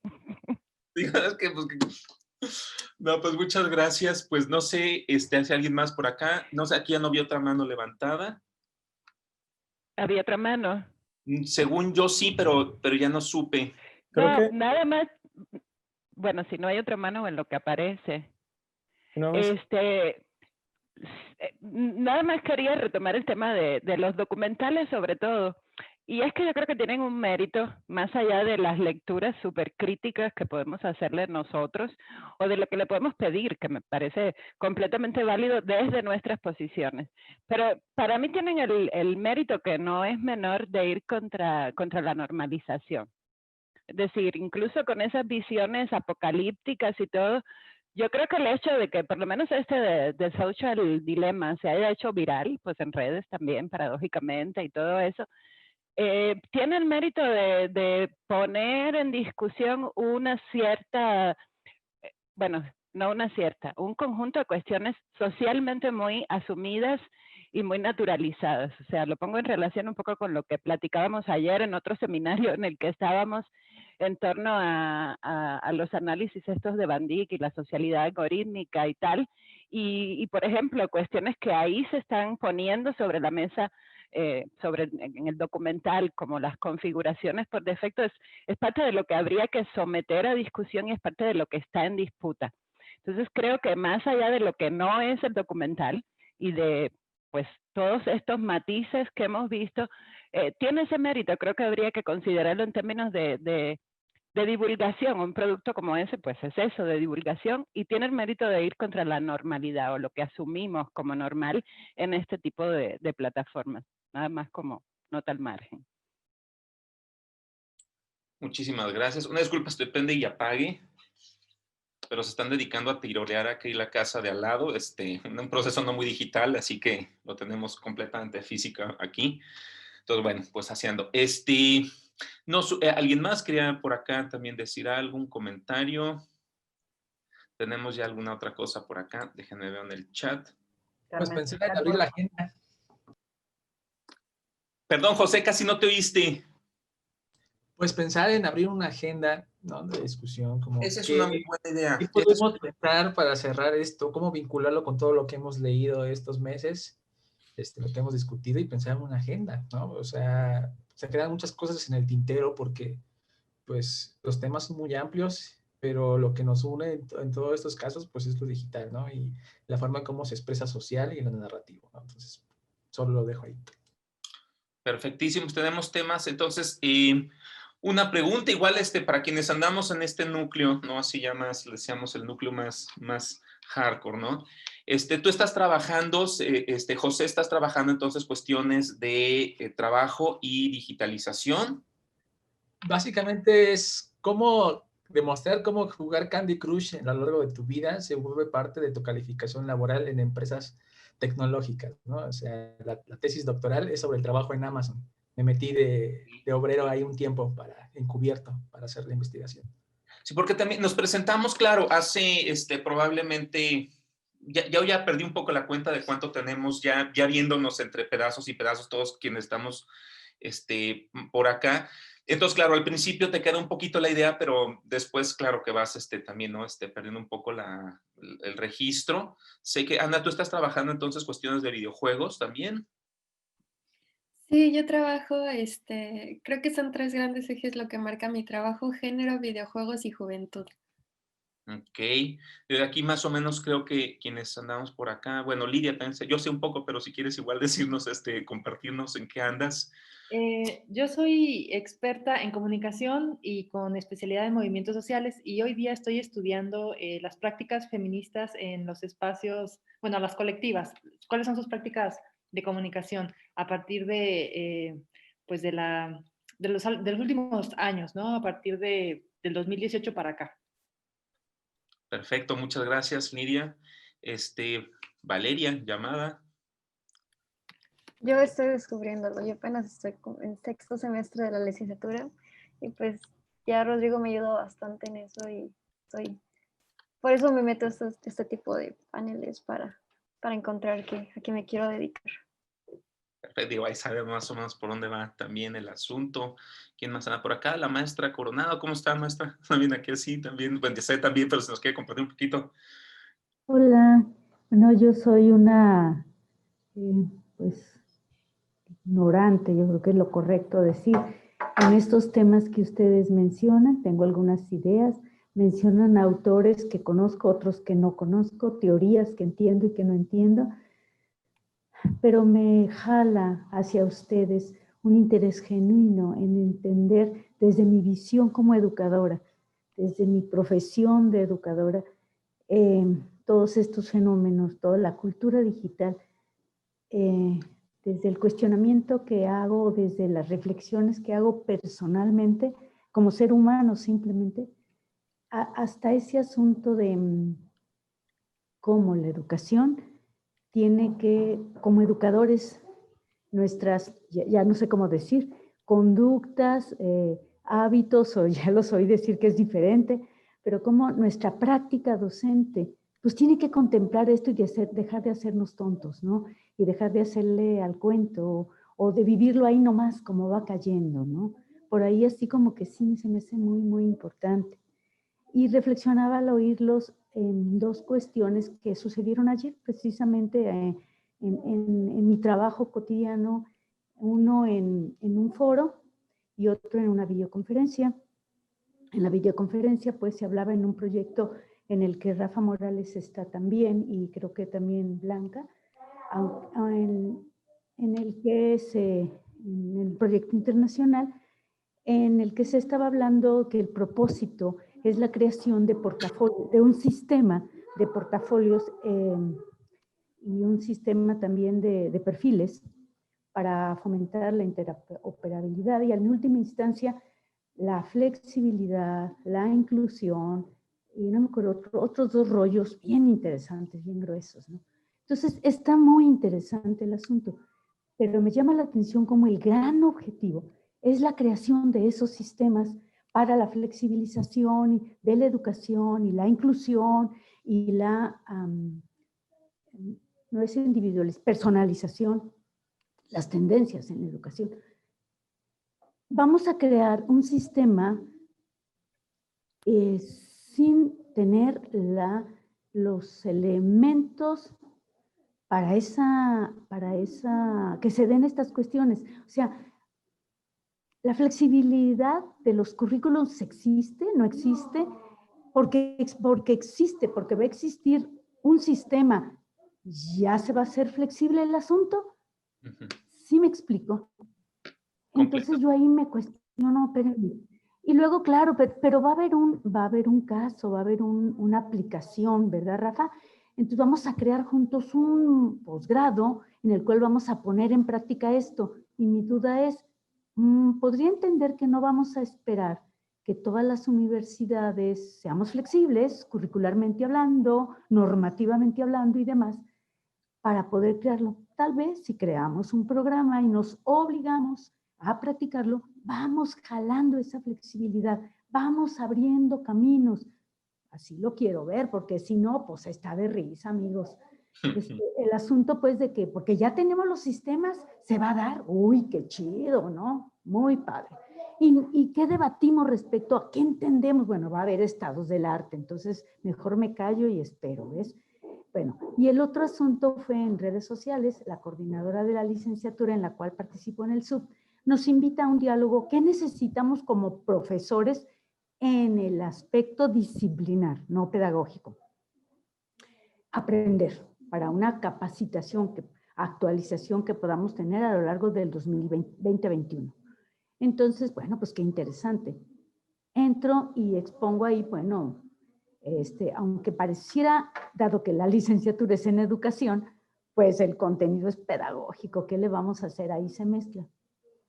Entonces yo propongo pues el asunto de 4 asuntos entre los cuales pongo que los profesores tendríamos, los académicos, tendríamos que estamos relacionados o que damos clase en una licenciatura en educación, tendríamos que reflexionar fuertemente en las cuestiones filosóficas, sociológicas, políticas y sociales que están alrededor del fenómeno educativo, de nuestra práctica educativa. Y claro, pongo, pues claro, el asunto de que también tenemos que dominar las tecnologías para el aprendizaje. Y pongo que pues aunque somos maestros y doctores en cuestiones educativas, casi todos, quienes estamos ahí en esa gran academia, pues que la verdad es que yo considero que nos falta profundizar y actualizarnos en teorías del aprendizaje y todas estas cuestiones, ¿no? Y más que, bueno, teorías del aprendizaje y las aplicaciones pedagógicas de esas teorías.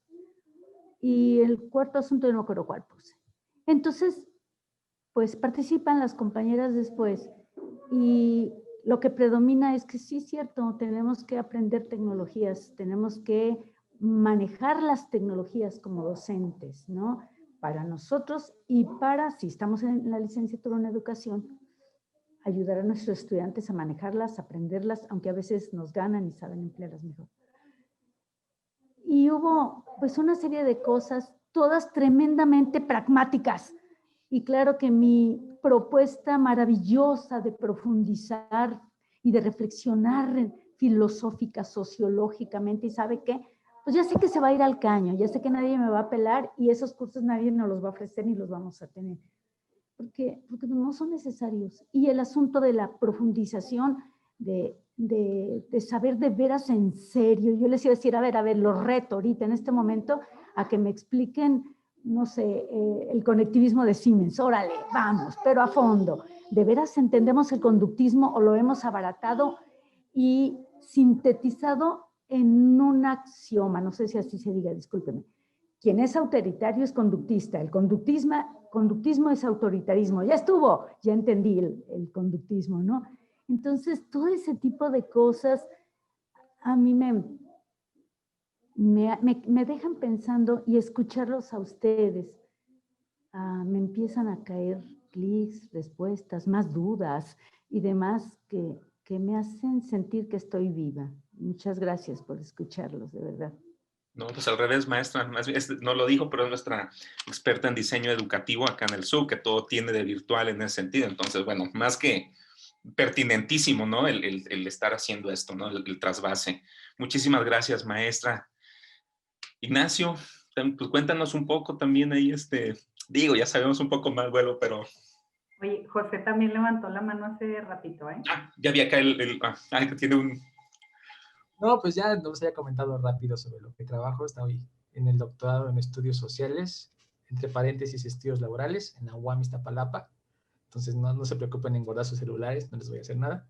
Y básicamente he estudiado youtubers, gamers, streamers. Ahora estoy trabajando en los almacenistas de Amazon, ¿no? Y pues he estado trabajando y publicando sobre ese asunto y pues también he tenido la fortuna de formar parte del comité académico asesor del INJUVE, ¿no? Entonces jóvenes, memes, todo el asunto, ahí dictaminando cosas sobre memes, así que aquí la onda para cualquier cosa. Perfecto, José, muchas gracias. Un poco más de datos siempre ayuda. Ignacio, ahora sí, adelante. Pues yo estoy terminando la maestría, ya el martes se acaba. Ya terminaste, mi buen, ya terminaste, de hecho, ya. Ya el martes toca pelearme con los lectores. Rodrigo está en mi comité, entonces. Acá nos vamos a pelear mucho. Sí, yo lo que, por lo menos en la maestría, lo que trabajé fue, justo cuando abro el micrófono, estos están ladrando. Trabajé humor, interacciones y Twitter, o sea, redes sociodigitales. Ya relacionado con problemas sociales y políticas de López Obrador. Eso en la maestría. En el trabajo es sobre desarrollo mediático en espacios subnacionales y las dinámicas de periodismo independiente digital, cómo se están articulando ahora con la pandemia a partir de una iniciativa de Tómatelo en serio. Entonces, pues se está revisando esos contenidos y pues a la par estoy ya armando ya para seguir con mis estudios, más esta línea de producción de sentido sobre problemas sociales, pero en el continuum de online, offline, o sea, ya no solo quedarme como en el análisis de las redes, sino en ya cómo se están incorporando estas redes, en, por ejemplo, producir sentido o reconfiguraciones sociales, no sé, por ejemplo, las manifestaciones o las protestas, cómo se están interpretando a través de las pantallas, pero no solo por los actores que las siguen, sino quienes forman parte de estos. Entonces, pues me interesa esa línea, ya pegado a la sociocibernética, pues, también por eso me giro tanto a conceptos cibernéticos o de sistémica. Gracias. Perfecto, pues muchísimas gracias. Por acá, Blanca. Y yo tengo avisos parroquiales. A ver. Que ya queda poquito tiempo. Les había comentado que la próxima semana es el Encuentro Internacional de Educación a Distancia y dentro del eje de transformaciones socioculturales, la cultura digital, invitamos a Remedios Zafra. Entonces, yo pensé que iba a estar cerrado, pero no va a estar abierto y lo van a poder ver por redes sociales. Aquí le paso la liga del encuentro. Se conectan en Facebook y ya la pueden poner. Va a estar el 3 de diciembre.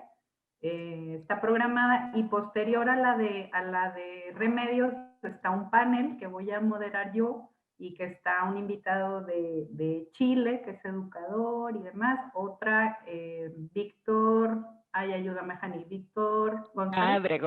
Ábrego, perdón. Sí. Está encargado de Signal Lab. Y Doris Milda, que es invitada aquí de mi compañero Rodrigo, que también está muy interesante. Entonces se las pueden aventar así seguiditas y nos va a dar mucho gusto verlos por allá. Y del asunto de la agenda, yo creo que sí nos tenemos que dar un tiempito como para, ya tenemos programadas las sesiones del año que entra, apartados los lugares, digamos, pero sería muy interesante que pudiéramos discutir como núcleo duro, como lo dijo Rodrigo, pues qué nos interesa para el año que entra, qué tipo de dinámica, qué tipo de cosa nos interesa trabajar en el grupo. Y bueno, pues yo creo que podríamos pensar en vernos en algún otro momento para discutirlo, no sé cómo la ven. Definitivo, sí, clarísimo, Blanca. Me parece que es creo, ¿no? Que por lo que estamos aquí hablando es un acuerdo, pues, ¿no? Que ya tácitamente tú ya lo manifestaste, pero creo que ya estaba flotando por ahí en el aire. Sí, entonces sí hay que hacerlo. Claro que sí, Blanca, tendríamos, sí, hay que enriquecer ya esto que traemos, ¿no? Definitivo. Por acá, Jani quiere decir algo también, tiene otro aviso y... Sí, no, más sencillo y más rápido. Una de las colegas del grupo de trabajo de la IC nos envió un aviso a su vez, que ella está encargada de la sección de reseñas de la revista y ahorita está abierta. Las características del tipo de reseña que piden pues son autores latinoamericanos de textos publicados en los últimos 2 años y es un trabajo muy breve el de reseñar. Y a mí se me ocurría nada más proponer, por si alguno está interesado, porque discutimos aquí justamente el texto de Néstor García Canclini. Y pues creo que quizás alguno valdría la pena proponer una reseña si alguno está interesado, porque el trabajo también es bastante sencillo y la idea sobre todo era compartirlos con estudiantes de posgrado que pudieran estar interesados en eso. Entonces, si les interesa, me dicen y les dejo aquí en el chat mi correo y les mando la comunicación de esta colega. ¿Va? Gracias, Jani. Entonces, también lo que habíamos platicado, ya estamos con el tiempo encimita, lo que habíamos platicado también hace ya algunas sesiones, que sería, vamos a darles un reconocimiento, ¿cómo le podemos decir, Blanca? Pues en el argot académico le decimos constancia, pero es reconocimiento. Creo que, de todos los que participaron en el seminario, pues justo en este momento me parece que se conjugan lo que estuvieron mucho más implicados, participando, discutiendo, mucho más activos, pues, ¿no? Y pues queríamos hacerles un pequeño reconocimiento, constancia de su participación en el seminario y ya estamos por mandárselos por correo. Perfecto, para que sepamos, ¿no? También es una cuestión simbólica, ¿no? En el sentido de reconocer el trabajo que se hace. Los seminarios, básicamente, como bien dice Blanca, pues acaban haciendo con base justamente en el trabajo que hacemos colaborando, en el sentido de estar compartiendo, en el sentido de estar pues presentando los intereses. Sin eso no habría seminario. Y bueno, los seminarios acaban siendo un lugar muy importante para hacer circular las ideas, ¿no? No sé si son colegios invisibles, una cosa por el estilo, pero sí son espacios que permiten justamente visibilizar intereses, dudas, cuestiones que a lo mejor no se abran en otros espacios. Y pues eso pues es muy rico, ¿no? El poder tener este ping-pong que hemos llevado a lo largo del tiempo y que, bueno, como ya vimos, se continúa. La idea es esto, ¿no? Nos convocaremos para poder ir viendo cómo los temas aparecen, qué cosas podrían estar integrando una agenda, porque pues a fin de cuentas eso también, ¿no? Es el poder estar haciendo circular los temas que nos están haciendo sentido. Adelante, Blanca. Y nada más decirles que las sesiones, a partir de que fueron virtuales, están en el canal de YouTube de UDG Virtual, por si quieren compartirlas, verlas o lo que gusten, ahí están grabadas. Pues con eso entonces, pues estaríamos Ana quería comentar algo. Por acá, Ana Valeria. Ana Valeria. Algo rapidísimo, sí me gustaría que si pudiéramos o pudieran considerar el presentar los trabajos que tenemos o los proyectos que tenemos. No sé, por ejemplo, me gustaría leer la tesis de Ignacio o el trabajo de las y los demás, y proponer que hubiera un espacio, no sé, en alguna red social o algo así para estar intercambiando información, justamente estas posibilidades como lo que va a moderar Blanca, otros eventos que tengamos, que podamos, pues que puedan ser de interés común, no sé, generalmente se hace por Facebook, no sé si como parte del seminario o del grupo que estamos conformando, creo que sería una buena alternativa también para hacer crecer las redes. Y ya, esa era como la propuesta. Perfecto. Adelante, Blanca. Yo creo que no lo decidimos nosotros, Ana Valeria, es decir, es algo que estamos proponiendo que discutamos y que decidamos nosotros. O sea, nada más como en otro espacio, darnos el tiempito para ver qué queremos hacer y, por supuesto, lo decidimos todas y todos. Sí, claro, aquí nomás nosotros ponemos la casa, ¿no? O sea, el espacio es de todos y creo que esa es la idea y creo que es eso lo que lo hace tan rico y un poco alejado de ciertos formatos mucho más restringidos, ¿no? Entonces, muchas gracias. Y sí, ver también lo del espacio, a lo mejor lo habíamos considerado un poco ahí, será cosa de echarle ahí tiempito, pero sí lo tenemos, está como contemplado la idea de armar, por ejemplo, un Facebook. La cuestión es que la gestión se nos ha vuelto como demasiado, digamos que el 2020 nos comió, ¿no? Nos ha venido comiendo, para no decirlo nos comió, porque creo que sigue siendo, es en gerundio, ¿no? Nos sigue comiendo de aquí al 2021. Pero sí, la idea está muy pensado, ¿no? De pronto creció el seminario unos niveles también que no estaban, como, pues no digo que no contemplados, pero sí como que de pronto se empezaron a hacer presentes. Pero sí, todas estas son ideas, ¿no? Que son muy útiles, que están acá, que están presentes y que están pues vertebrando, articulando la propuesta de trabajo, lo que tenemos, bueno, así, para el siguiente año, ¿no? Entonces, pues con esto, si no hubiera ya más cosas, pues tomemos la foto, por acá, que pues es el momento del, ¿no? Así que yo tomo uno y podemos tomar otra más por acá, sí. Yo les aviso cuando la tomamos y pues la idea es esto, todas estas fotografías y demás que hemos estado haciendo, pues compartirlas también y tenerlas en una especie de reservorio ahí, ¿no? Pues, va de nuevo. 1, 2. Ahí estuvo. Pues ahí las tenemos. Yo también tomé una por acá, entonces ya tenemos varias. Creo que cerré los ojos. Vas de nuevo, Rafa. Va de nuevo. No, que todo. ¿Estás o qué cosa tú? Ahí está, mira. Voy a decir, ahora sí voy a contar completo. 1, 2, 3. No lo voy a dejar imaginario el 3. 1, 2, 3. Te estaban tomando el pelo, Rodrigo.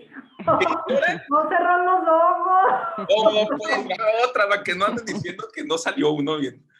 No, va de nuevo. 1, 2, 3. Ahora sí, creo que ahora sí todo el mundo salimos muy... Pues estamos, con esto damos pues cierre entonces a la sesión, pero damos cierre también a la temporada, damos cierre a 2020 como Season 2. Entonces, bueno, pues agradecerles de nuevo a nombre del equipo, igual pues de Sistema de Universidad Virtual, de la línea de Cultura y Cultura... ¡Comunicación! No, lo disculpamos porque andamos atascados de seminarios, entonces ahorita ya no sabe uno dónde está. Comunicación y Cultura Digital, Rodrigo. Comunicación y Cultura Digital. Eso. No, sí, queda, pues pues nada más con eso, ¿no? Pues un abrazo muy grande, cuídense mucho todo el mundo del otro lado de la pantalla. Y pues nos estamos viendo en el siguiente. Y los siguientes eventos, porque varios nos vamos a ver por aquí en cosas en los siguientes 24, 12, 6 horas y así. Entonces ahí nos seguimos viendo al ratito. Cuídense muchísimo. Estén bien, saludos. Gracias. Chao, gracias. Bye.